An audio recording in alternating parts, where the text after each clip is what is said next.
Anda tahu momen itu? Momen saat Anda sedang duduk sendirian, mungkin di ujung tempat tidur setelah hari yang lumayan panjang, di tangan Anda ada ponsel, dan ibu jari Anda mengambang ragu tepat di atas ikon aplikasi perbankan. Niat awalnya kan sederhana ya. Mungkin cuma mau cek apakah gaji sudah masuk, atau sekedar melihat sisa saldo sebelum beli kopi. Iya betul. Tapi anehnya, sebelum layar itu bahkan terbuka penuh, ada sesuatu yang kayak terjadi di dalam tubuh Anda. Detak jantung tiba-tiba naik, napas jadi pendek. Dan dada terasa sesak.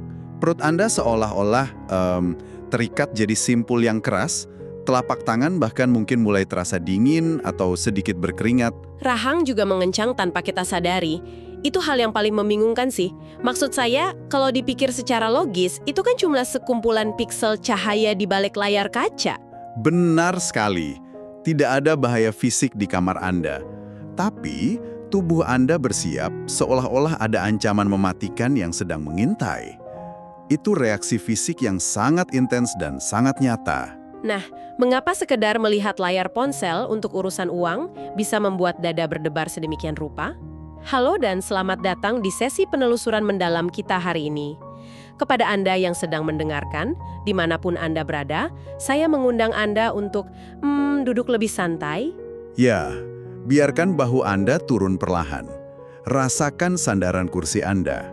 Mari kita ambil satu napas panjang yang tenang bersama-sama. Tarik napas perlahan, rasakan udara memenuhi dada Anda, dan hembuskan dengan lembut. Anda berada di ruang yang sangat aman sekarang. Tidak ada tagihan yang akan mengejar Anda di sini. Dalam eksplorasi kita kali ini, kami telah menelusuri tumpukan sumber riset yang, sangat membuka mata. Kita menggabungkan temuan dari jurnal neurobiologi terbaru, studi psikologi klinis, hingga riset sosioekonomi spesifik di Indonesia. Dan misinya sangat jelas, kita ingin menjawab, kenapa sekedar cek saldo bisa terasa seperti ancaman fisik? Tepat, jadi saya tegaskan di awal ya, kita hari ini sama sekali tidak akan membahas cara berhemat.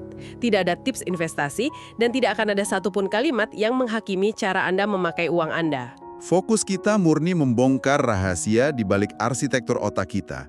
Otak yang ternyata membaca uang bukan sebagai angka, melainkan sebagai simbol kelangsungan hidup. Saya suka sekali pendekatan ini. Dan saya juga ingin menyampaikan pesan khusus untuk Anda, terutama teman-teman generasi muda yang mendengarkan. Jika Anda sering cemas atau lelah mental soal uang, Anda tidak sendirian. Sangat valid. Sangat. Rasa cemas itu bukanlah kegagalan pribadi Anda. Hari ini kita akan membedah bagaimana trauma masa kecil, tekanan media sosial, sampai beban sebagai generasi sandwich membuat tubuh kita masuk ke mode bertahan hidup. Tapi tenang saja, karena ini biologi, sistem saraf kita bisa dilatih ulang. Oke, mari kita bedah ini bersama-sama. Mari kita mulai dari awal, dari dalam tempurung kepala kita. Jujur, ini terasa agak tidak masuk akal. Kenapa tubuh bereaksi seolah ada ancaman fisik, padahal kita cuma duduk santai di sofa?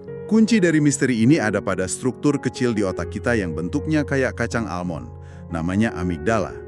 Amigdala ini, pada dasarnya adalah pusat komando emosional kita. Semacam sistem alarm gitu ya? Iya, sistem alarm purba yang berevolusi jutaan tahun lalu. Di masa prasejarah, amigdala inilah pahlawan kita. Kalau ada harimau bergigi pedang di balik semak, dia langsung membajak tubuh untuk lari atau bertarung. Model fight or flight itu ya? Betul. Masalahnya, evolusi biologi kita itu jauh lebih lambat dari peradaban. Jadi, di era modern, amigdala punya titik buta. Dia tidak bisa membedakan ancaman fisik dengan ancaman simbolis seperti saldo yang menipis. Tunggu, jadi otak purba kita ini kebingungan membedakan predator liar dengan angka nol yang kurang di rekening. Ya, sesederhana itu. Bagi amigdala, saldo rendah berarti tidak ada makanan dan tempat berlindung. Itu sama dengan kematian.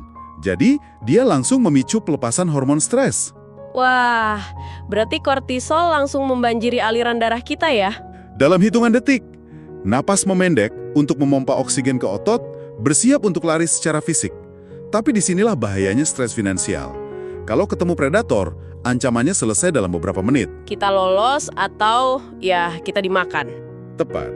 Tapi stres finansial tidak hilang saat Anda menutup aplikasi bank. Dia menetap. Kortisol terus mengalir, menjadi kronis. Dan literatur neuroscience menunjukkan kadar kortisol yang terus-menerus tinggi. Ini sangat beracun bagi korteks prefrontal. Korteks prefrontal ini bagian otak di balik dahi kita kan, pusat logika kita. Benar. Disitulah letak kemampuan kita berpikir rasional, menahan impuls, merencanakan masa depan. Saat area ini terendam hormon stres, fungsinya, bisa dibilang lumpuh. Oh, pantesan. Kelumpuhan logika inilah yang bikin kita malah ambil keputusan keuangan yang buruk saat lagi stres. Iya, kalau kita gali lebih dalam, ada 2 sirkuit spesifik yang jadi korban utama. Pertama, korteks prefrontal dorsolateral atau DLPFC.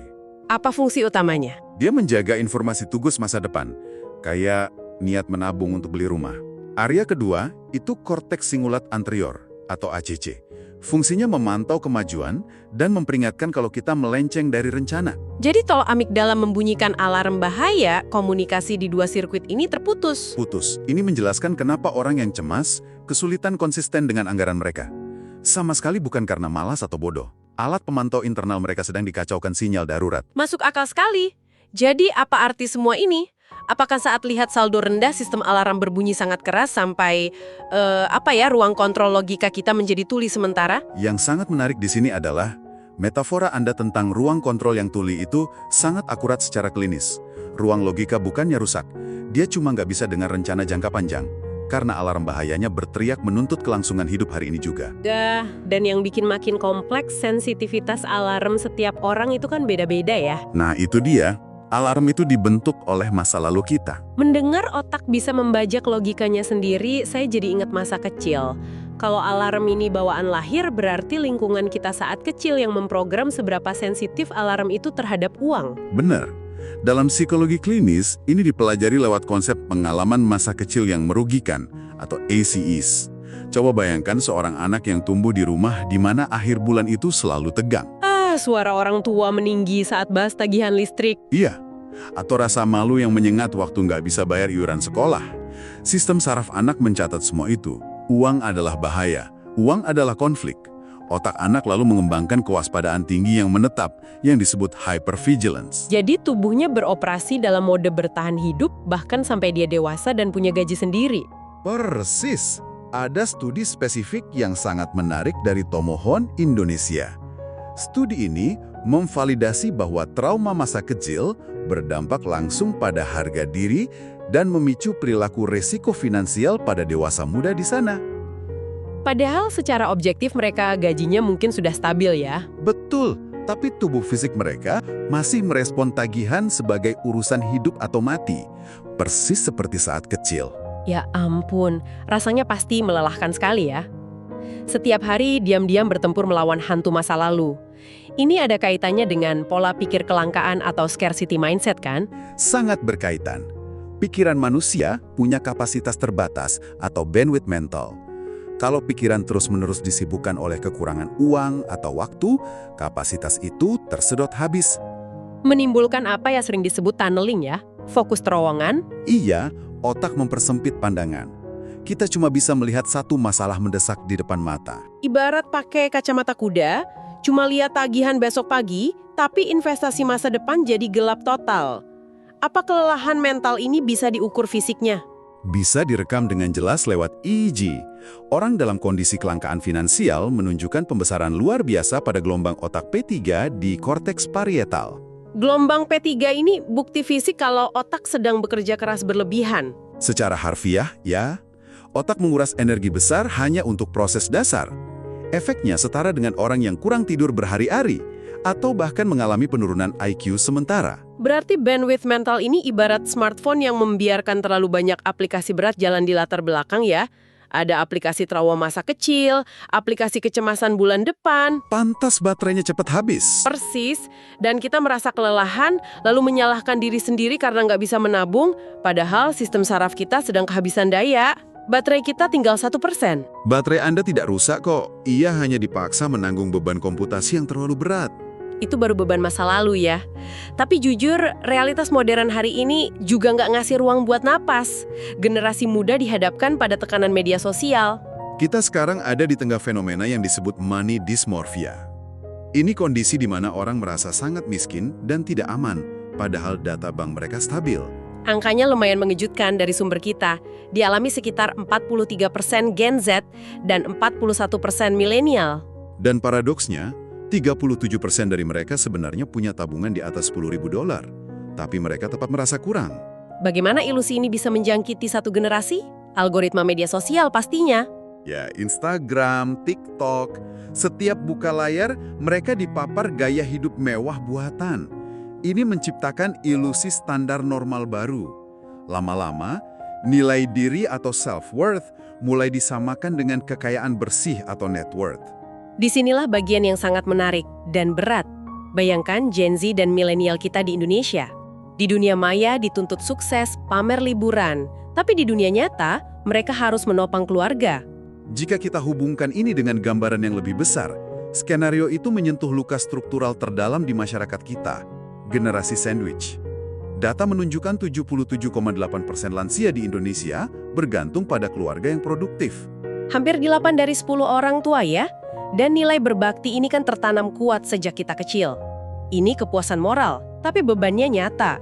Dilema emosional yang memicu stres kronis. Studi di Surakarta menunjukkan generasi sandwich muda, bahkan yang masih mahasiswa, mengalami burnout hebat akibat konflik peran antara sekolah dan merawat keluarga. Mereka bertempur di dua garis depan sekaligus. Apakah ini sebabnya perilaku yang dibilang buruk oleh pakar keuangan, kayak menghindari cek tagihan atau malah belanja impulsif, itu merajalela?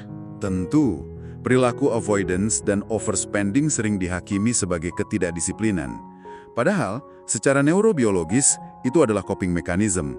Cara sistem saraf yang kepanasan mencari pelarian sebentar demi sedikit dopamin. Rasanya saya ingin kasih pelukan buat siapapun yang dengerin ini dan merasa hidupnya tergambar presisi. Dengan semua tekanan biologi, trauma, dan keluarga ini, sekedar dinasihati bikin Excel anggaran itu nggak guna ya. Sama sekali tidak sensitif. Otak yang lagi bunyi sirine nggak bisa proses Excel. Jadi, apa pertolongan pertama yang aplikatif dan lembut buat menenangkan amigdala kita? Pendekatan terbaiknya adalah terapi somatik. Kita harus mengaktifkan sistem saraf parasimpatis, yaitu mode rest and digest, sebelum berurusan dengan uang. Supaya ruang logika prefrontal tadi bisa pegang kendali lagi? Betul. Solusi pertama sangat praktis. Grounding. Saat mau buka aplikasi bank, berhentilah terburu-buru. Duduklah. Pastikan kedua kaki Anda menapak rata dan menekan lantai dengan mantap. Cuma menekan kaki ke lantai? Ya. Rasakan teksturnya. Ini mengirim sinyal proprioseptif ke otak, memberitahu bahwa gravitasi menahan Anda, dan detik ini, secara fisik Anda aman. Sederhana tapi bawa kesadaran kita ke momen saat ini. Langkah keduanya apa? Pernapasan kotak atau 4-4-4-4. Tarik napas 4 hitungan, tahan 4 hitungan, hembuskan perlahan 4 hitungan, lalu tahan dengan paru-paru kosong 4 hitungan. Kenapa sekedar pola napas ini bisa mematikan kepanikan? Karena saat Anda buang napas perlahan, gerakan diafragma memijat saraf vagus. Saraf ini menjalar dari otak ke perut, dan fungsinya seperti saklar darurat. Kalau distimulasi, dia langsung mematikan pompa kortisol dan melambatkan detak jantung secara mekanis. Wah, tubuh kita punya tombol reset sendiri ternyata. Ada cara yang pakai sentuhan fisik? Ada, dari Dr. Peter Levine. Namanya self-hug atau pelukan diri. Silangkan tangan di depan dada, pegang bahu berlawanan, lalu peluk tubuh Anda dengan erat. Ini menciptakan sensasi containment. Containment, semacam batas fisik yang nyata ya? Iya, yang memberitahu amigdala bahwa tubuh Anda terlindungi dari segala arah. Lalu ada teknik pendulasi. Kalau dada mulai sesak, lihat angka, jangan dilawan. Pindahkan fokus ke bagian tubuh yang hangat, kayak telapak tangan. Terus balik lagi ke dada? Betul, bolak-balik seperti pendulum. Ini melatih sistem saraf memproses ketidaknyamanan tanpa jadi kewalahan. Luar biasa. Dan kalau paniknya dari masa kecil gimana? Kita pakai metode Pete Walker untuk flashback emosional. Katakan pada diri sendiri, saya sekarang di tubuh orang dewasa. Saya punya sumber daya yang tidak saya miliki saat kecil. Ini memunculkan satu pencerahan buat saya. Jadi sebelum cek saldo, kita harus ada ritual sayang pada diri sendiri dulu. Ibarat pakai sabuk pengaman dan talik nafas sebelum nyetir di jalan curam. Sabuk pengaman nggak ubah jalannya, tapi bikin kita aman. Sangat melegakan kan? Sabuk pengaman mencegah kepanikan membajak pikiran. Tapi untuk jangka panjang, agar kita nggak selamanya merasa di jalan curam, kita butuh intervensi kognitif. Mengubah narasi di otak ya, menulis ulang jalurnya. Bagaimana caranya? Dengan gratitude journal atau jurnal syukur. Ini bukan sekedar motivasi klise. Studi di Indonesia pada ibu rumah tangga dan tenaga kesehatan membuktikan bahwa menuliskan hal kecil yang disyukuri itu merombat sirkuit otak. Dari yang awalnya sibuk memindai ancaman kelangkaan jadi memindai kecukupan? Persis. Latihan mental ini menurunkan stres harian secara drastis. Lalu, ini diintegrasikan dengan terapi finansial untuk membedah money scripts atau naskah bawah sadar kita. Contoh naskahnya seperti apa? Ada money vigilance, orang yang sangat hemat karena takut miskin dan gak pernah bisa menikmati hidup. Lalu, money avoidance, yang menganggap uang itu kotor, jadi malah menghindari kelola uang. Ke informasi teknis, bukan rapor yang menilai kemanusiaan Anda. Artinya, kita tidak sedang mencoba jadi kaya dalam semalam ya. Kita sedang mencoba menulis ulang perangkat lunak di kepala kita. Dari detektor ancaman menjadi, oh, ini hanya alat ukur. Apapun angkanya, saya tetap aman. Tepat sekali. Anda mengambil alih kembali kendali atas kebebasan mendefinisikan rasa aman Anda sendiri. Sebuah diskusi yang sangat membebaskan. Untuk Anda pendengar kami, saya ingin merangkum ini dengan penuh empati. Kecemasan finansial yang bikin perut mulas itu valid. Itu adalah reaksi tubuh yang luar biasa pintar dalam melindungi Anda dari trauma masa lalu atau tekanan berlapis hari ini. Tapi dengan teknik somatik dan rasa syukur tadi, Anda punya kekuatan penuh untuk menenangkan amigdala Anda. Benar. Dan sebelum kita berpisah, ada satu pemikiran penutup untuk kita semua. Ada. Kita sering berpikir kekayaan sejati itu punya banyak angka nol di bank. Tapi bagaimana jika definisi keamanan finansial yang sesungguhnya di masa depan bukanlah tentang seberapa banyak uang yang Anda miliki, melainkan tentang seberapa cepat sistem saraf Anda bisa kembali merasa damai dan aman, terlepas dari apapun angka di layar Anda hari ini. Wow, itu sangat mendalam. Benar-benar mengubah perspektif. Terima kasih banyak telah menemani obrolan yang hangat ini. Ingat, nanti saat Anda mau cek bank lagi, napaklah lantai dengan kuat, beri diri Anda pelukan hangat, dan bernapaslah. Anda tidak sendirian, dan Anda aman. Sampai jumpa di penelusuran mendalam kita berikutnya.